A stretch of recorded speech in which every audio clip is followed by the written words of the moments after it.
చంద్రబాబు ఒక U turn master, ఒక ఊసరవెల్లి అని విమర్శించారు ఎంపీ కేశినేని నాని. 2014లో అమరావతిని సింగపూర్ చేస్తాని రియల్ ఎస్టేట్ వ్యాపారం చేశారని ఆరోపించారు. సుజనా చౌదరికి చంద్రబాబు గురువు అన్న కేశినేని చంద్రబాబుకి సుజనా చౌదరికి రాజకీయం అంటే వ్యాపారం అని విమర్శించారు. 2014లో అమరావతి కడతా నేను అని ఒక గ్రాఫిక్ సినిమా చూపించి ప్రజలకి రియల్ ఎస్టేట్ వ్యాపారం చేస్తున్నాడు. ఇదే సుజనా చౌదరి, ఆయన రాజకీయ గురువు చంద్రబాబు నాయుడు. ఆ రోజు అమరావతిని సింగపూర్ లాగా చేస్తానని చెప్పారు వీళ్ళిద్దరు కలిసి. ఈ వెస్ట్లో పోటీ చేసేటువంటి సుత్తపూస సుజన ఇప్పుడేమంటున్నాడు, నా గురువు చంద్రబాబు నాయుడు రాజకీయ గురువు, నేను ఈ వెస్ట్ని సింగపూర్ చేస్తానంటున్నాడు. ఈయన రాజకీయ గురువు కలిసి అమరావతిని సింగపూర్ చేశారు.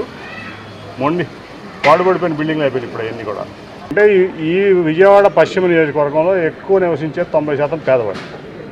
అంటే వీళ్ళందరినీ కూడా ఇక్కడి నుంచి తరివేసి ఆయన పెద్ద పెద్ద అపార్ట్మెంట్లు కట్టి ఇక్కడ రియల్ ఎస్టేట్ వ్యాపారం చేయడానికి ఆయన రాజకీయ గురువు చంద్రబాబు నాయుడు డిసైడ్ అయి ఉన్నారు. అందుకే సింగపూర్ చేస్తా అని పేద ప్రజల్ని మోసం చేస్తున్నాడు.